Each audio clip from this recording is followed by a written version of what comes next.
Years from now, I mean, this could be a risky bet. Now, betting against Musk, it's like betting against Tiger Woods. I mean, it's not really been one that's worked out for the cynics. And so we think that might have been the sticking point for Elon, because his ultimate goal was to buy Twitter. So he rejected the board seat offer and went ahead and bought the company. Using the guise of, true active users as a negotiation ploy. There is a clause called specific performance where they can force him to take it.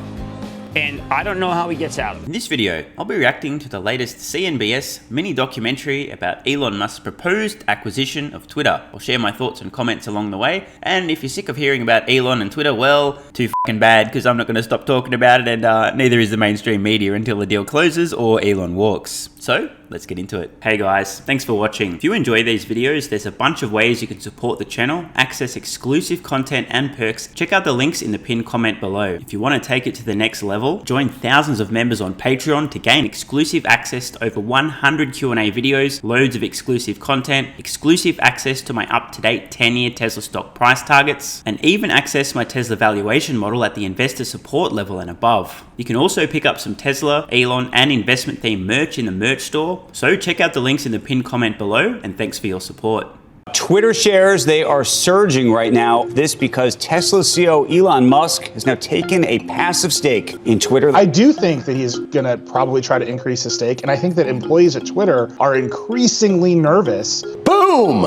Breaking news. Elon Musk offering to buy Twitter for $54.20 a share. Elon Musk tweets that the $44 billion deal is, quote, temporarily on hold. Elon Musk responding on Twitter to allegations of sexual misconduct. This is unprecedented. A single individual spending his own fortune, over $40 billion, to buy one company. It's been extraordinarily unusual for everybody involved. I mean, reporters covering the situation, people that work at Twitter, investors that are trying to navigate what Elon Musk plans to do. Years from now, I mean, this could be a risky bet. Now, betting against Musk, it's like betting against Tiger Woods. I mean, it's not really been one that's worked out for the cynics. Rather hard to argue with this point from Dan Ice. Please let me know in the comments below if anyone watching could think of a single instance in which betting against Elon Musk in any of his business ventures was the right call. Oh wait, just kidding, I'm not going to, because I'll literally end up dying before anyone comes up with a valid response. And that's spoken as somebody who plans on living long enough to live forever. It's anybody's guess how Elon Musk wants to change Twitter if and when he takes over the company. I don't want to be too much of a dick here, but what the f is this guy talking about? Elon has been very clear in his plans for Twitter. Explicit. There's no uncertainty around this whatsoever. It's not anyone's guess. When Elon says he intends to do something, that's because, wait for it, ready? Spoiler alert, because he intends to do what he said he intends to do. Crazy idea, I know. Number one, first and foremost, uphold the principles of free speech. 2, transparency around the algorithm. If anyone's tweets have been fucked with, demoted, promoted, blah, blah, blah, blah, blah, label this action as such so users know what's going on. Number 3, kill the army of spam bots. That's about it. I mean, it's really simple. Elon's been very clear about his intention, what he's planning to do, and obviously turn the company profitable as well. I mean, it's pretty easy to do. Just get rid of the dead weight immediately upon taking over. Suddenly cut your workforce in half, maybe by a third, maybe 2/3. No offense to the Twitter engineers watching this video right now thinking, hang on, am I dead weight? Should I shadow ban this motherfucker again because he said I'm dead weight and I'm useless? And the fact that my full-time job is to censor, to stifle, suppress, hide, and obscure certain content, opinions, and ideas, that's unnecessary, that I'm useless and I should be gotten rid of, and that will help Twitter become more profitable? Exactly. In short, uphold free speech. Make the algorithm transparent, kill the spam bots, and cut the dead weight at Twitter and make the company profitable. I gotta be honest guys, I really am confused why anyone would make a statement like it's anyone's guess as to Elon's plans with Twitter. I mean, he's been very clear about his intention. He hasn't been sharing his plans behind closed doors. He's been open, he's been discussing them, literally tweeting about his plans, sharing his plans in multiple interviews recently. How can anyone be unclear about Elon's plans? This is a serious question. Surely somebody providing their comments, thoughts, and opinions to CNBS on a mini documentary about Elon's proposed Twitter acquisition would have done a little bit of homework first. And surely by doing that homework, you'd get a pretty clear idea of what Elon intends to do. I just don't even. Like, I really don't. How does anyone... what? So before Elon made his takeover bid, Twitter was just starting off with a new CEO named Parag Agrawal. He was the hand-picked successor to Jack Dorsey, who had served as CEO since 2015. Thought that Dorsey was really going to turn around Twitter. And of course, being CEO of other companies, especially with Square, I mean, there's a distraction factor there. And Twitter started to make some baby steps in terms of engagement, increasing user growth quarter over quarter. But advertising, that was the big issue. Twitter makes most of its ad revenue from big brands, blue chip advertisers. Whereas if you look at its competitors like Snapchat and Facebook, they make most of their revenue from small and medium-sized businesses. And so when you think about Twitter and innovation, they kept creating products that catered to big brands, as opposed to innovating on the advertising side for small and medium-sized businesses. Social media arms race, their biggest issue was engagement, monetization from an advertising perspective, and just losing more and more share of the likes of Instagram, Facebook, TikTok, and others. In early April, Elon Musk disclosed that he had over a 9% stake in Twitter, which he had been kind of snapping up shares since early this year. And it was a huge surprise. Elon Musk and Twitter. First, he became the company's biggest shareholder, then plans to join the board suddenly reversed. Is there a bigger plan of action in the works? I think when Twitter offered Elon Musk the board seat, they saw this as a huge win. What Elon was thinking at the time, from my vantage point, was this is a temporary measure to be able to get a little bit more visibility into how the company works, how the board works. Totally agree with this. I think initially Elon took a stake, hoping to have a seat on the board to get some more understanding about what the actual is going on behind the scenes of Twitter and how can it be improved. So when Twitter invited Elon to join the board, they put a cap on how many shares he was able to own. And so we think that might have been the sticking point for Elon, because his ultimate goal was to buy Twitter. So he rejected the board seat offer and went ahead and bought the company. Yeah, not gonna lie, this was a major error on Twitter's part. Sure, Elon, you could have a seat on the board as long as you promise not to buy any more of the company, because we're scared you might actually try to improve it and make some positive changes, and we cannot have that. We do not want to let go of our ability to control the one true narrative, to suppress thoughts, opinions, and ideas that don't align with our own agenda. In other words, Elon, we would really like to control you. Fatal error. Here's a pro tip. The last thing you ever want to do to somebody who values freedom as highly as Elon Musk or myself is take any action whatsoever that attempts to stifle freedom, to control, to coerce, to influence, to restrict, to constrain, or worst of all, to outright censor. You know what happens when somebody who values freedom highly gets backed into a corner? They usually get out of that corner and there's a few corpses in their wake. 44 billion continues to be a head scratcher for a company that I believe is probably worth closer to 30 or 35 billion. But when you're the richest person in the world, you do that. And that's why Twitter investors, when they saw the 44 billion, they were popping champagne or drinking their favorite alcohol. Now the sentiment inside Twitter is just sadness. There's a really bad morale. People are worried about their jobs. They're distracted from being able to conduct business as usual. Now, this is definitely a reasonable point. I think the majority of people currently working at Twitter should be worried about their job because, how do I say this politely? The majority of people currently working at Twitter, from my perspective, are unnecessary. Let's just leave it at that. For people on the sales side, it's really frustrating because advertisers don't necessarily know what to do with their partnership with Twitter long term. If this transaction goes through, Elon Musk plans to take the company private. No more earnings calls, no more printing out their financials for the public to look at. He's going to be able to basically do what he wants with the company. Elon Musk is looking to be more than just the owner of Twitter. Sources tell our own David Faber the billionaire is expected to serve as the temporary CEO. More headlines out of Elon Musk's Twitter deal. Speaking at a Financial Times conference, Musk saying he would reverse the Twitter ban on former President Donald Trump. Elon Musk has not made it a secret that he plans to pull back some of the content moderation policies at Twitter. So we know that. I think the problem for Twitter is that in the past and at times today, it's a cesspool. So Dan Ives did just say that at least at times today, Twitter is in fact a cesspool. Very hard to argue with that. The worry is that you start to bring on some people that were banned. Of course, the big issue would be Trump as he ultimately come back onto the platform. I'd be very curious to know what you guys and girls think. Let me know in the comments below. Do you personally think Donald Trump will return to Twitter if Elon buys the company and his account is unbanned? My own prediction is that Trump will continue to publicly state, nope, not returning to Twitter, focused on Truth Social. After all, he has a competing financial interest here. Truth Social is Trump's social media platform, something started after he was permanently banned from Twitter. That being said, I believe that if Trump thinks that he can win the 2024 presidential election, he's going to run, and as soon as he announces his intention to run, he'll be back on Twitter because, dude, the ability to broadcast to however many tens of millions of people were previously following his account on Twitter is too valuable of an asset in a presidential campaign not to take advantage of. But you got to keep in mind, Twitter has been spending years trying to tamp down and moderate the speech on its platform in order to be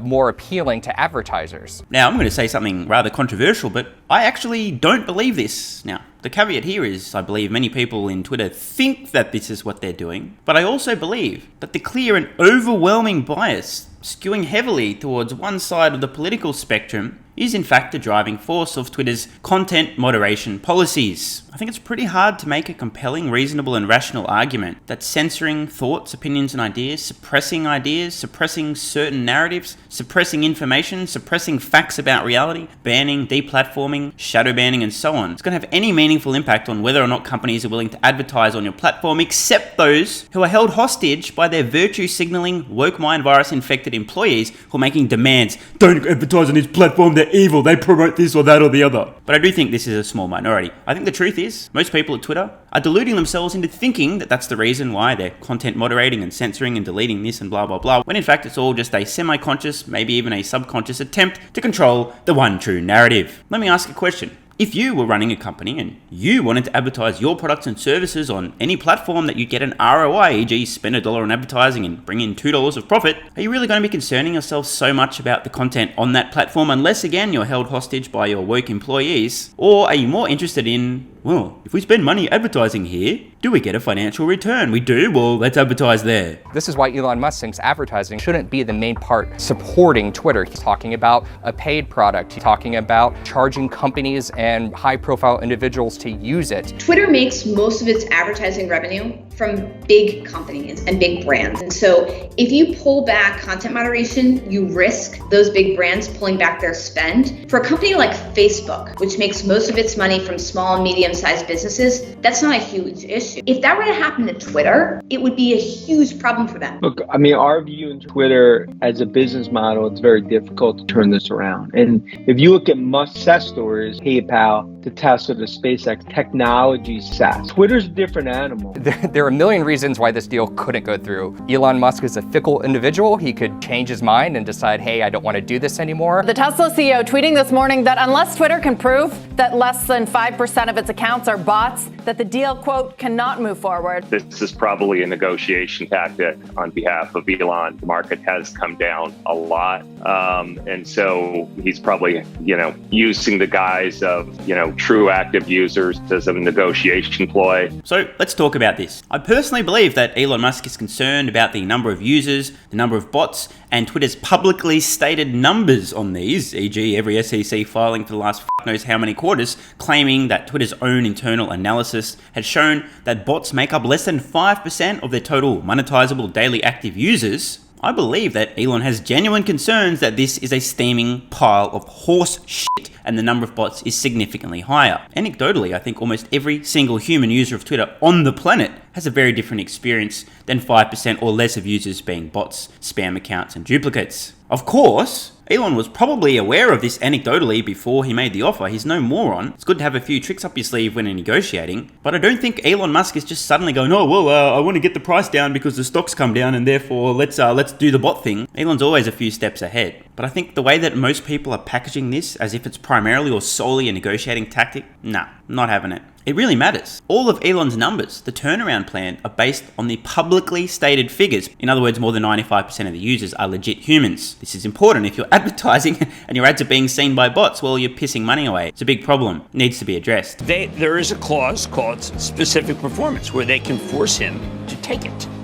And I don't know how he gets out of it. I'm not quite sure what planet Kramer is on here. Maybe the 2 decades of snorting mountains of indescript white powdery substances allegedly done a little bit of damage there, but this is really not complicated. If Twitter can't substantiate their claims, and when I say claims, I mean the supposed data filed with the SEC every quarter, claiming that the number of bots is less than 5%, if they can't substantiate these claims when pressed, Elon has every right to walk from the deal. And it does make one ask the question, why is it? When pressed, when challenged by Elon Musk, hey Parag, Please, substantiate these claims. Show us the data. After all, you have information we don't have. You've been able to determine that it's less than 5% of bots. Please, just substantiate these claims and the deal can proceed. You have to ask the question, why is it that Twitter are unwilling, at least at this point, after what, a week or two of being challenged on this, unwilling to substantiate these claims? After all, it is in the best interest of Twitter shareholders for this deal to close. If Twitter don't substantiate these claims, Elon has every right to walk, and he will. Report in the Business Insider stating that Musk's SpaceX had paid $250,000 in severance back in 2018 to a flight attendant who accused him of sexual misconduct. Now, CNBC's reached out to SpaceX for comment, but hasn't received any response thus far. But that hasn't stopped Musk from responding late last night on Twitter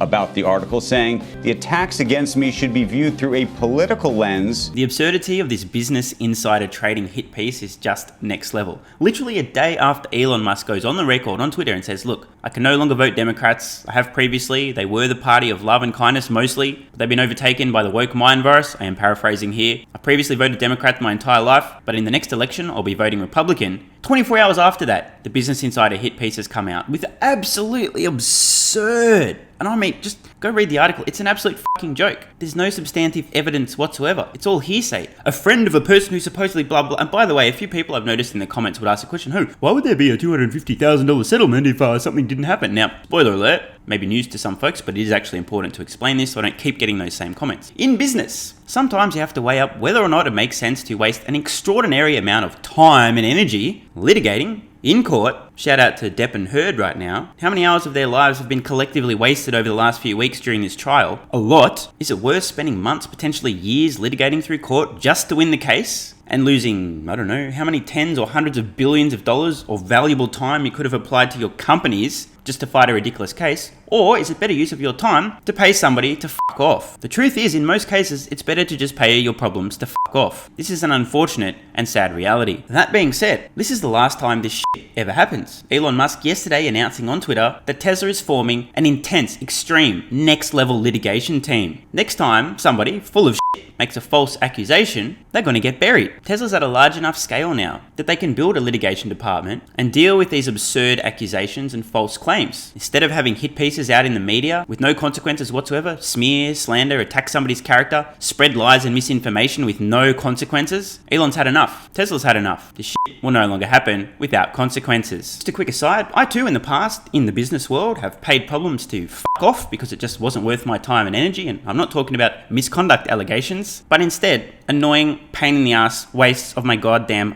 fucking time. Quick example here, I won't dox anybody, but in a past business I had some annoying motherfuckers that were whining about this, that and the other, saying, oh, this fee doesn't make sense, blah, blah, blah, blah, blah, just crying. Literally over $2. Anyway, I was in the right, but these dickheads were wasting so much of my time, just literally wasting my time. So I paid them out 100 times what they were crying about and literally said, this is fuck off money, okay? Just fuck off and leave me alone. I don't have time to deal with this shit.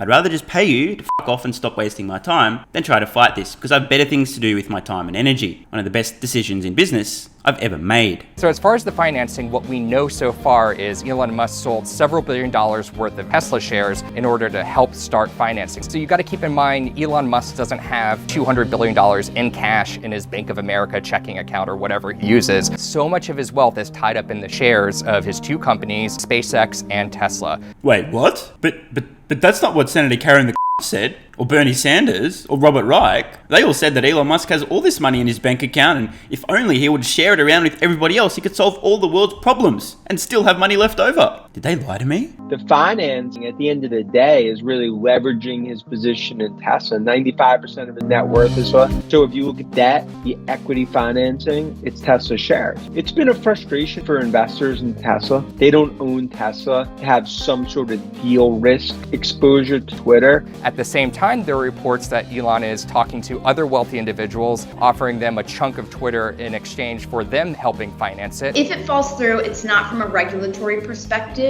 That's not the problem here. It would be either a financing issue, which I think Elon Musk has proven himself to be determined enough to figure that out, or because he's had a change of heart and he doesn't feel like taking this on anymore. Spoiler alert, there will be no change of heart from Elon Musk. Upholding the principles of free speech matters far too much. That's why he's willing to pay a massive premium to overtake this steaming pile of excrement of a company, knowing full well that the attacks from most of the political left, most of academia, most Hollywood celebrities, in fact 99.999% of those pathetic weasels who won't say anything other than the one true narrative because they're scared they won't get future roles, you pathetic little bitches. And practically the entire mainstream media are going to be coming at him, throwing attacks, spitting venom, spreading lies, misinformation, and shout out to these false allegations and so on. Elon won't change his mind about this. Certainly he's going to negotiate as well as he can, going to try to reduce the price here, going to try to determine what is the difference between Twitter's publicly stated claims of less than 5% bots versus the reality. But one way or another, Elon's either going to acquire Twitter at a reduced price, temporarily walk from the deal and come back at a cheaper price, or just start his own social media company, which is most likely the last resort. I'd love to know what you guys and girls think in the comments below. Do you think this deal will complete at the current price? Is Elon going to renegotiate? Will Twitter actually substantiate their claims that less than 5% of their users are bots? Will Elon walk away and start his own social media company, or something else? My money is still on this deal completing, although it will be at a lower price. It may take a little bit longer to complete than people expected, and between you and I, the longer this drags on, the more opportunity there may potentially be for Tesla stock investors who are looking over the long term rather than paying attention to the short term noise. Still buying with every spare cent. And lastly, don't forget you can join Patreon with the card in the corner or the link in the pinned comment. I haven't been shadow banned there. I haven't been censored or fact-checked yet, and I am able to more freely share my thoughts, opinions, and ideas on a much broader range of topics. All Patreon supporters also gain instant access to my up-to-date Tesla stock price targets out over the next decade. So, see you over there. I'm Stephen Mark Ryan, this is Solving the Money Problem, and I love you all. Hey guys, thanks for watching. If you enjoy these videos, there's a bunch of ways you can support the channel, access exclusive content and perks, and get some free stocks and crypto. Check out the links in the pinned comment below. You can also pick up some Tesla, Elon, and investment themed merch in the merch store. If you want to take it to the next level, join thousands of members on Patreon to gain exclusive access to over 100 Q&A videos, loads of exclusive content,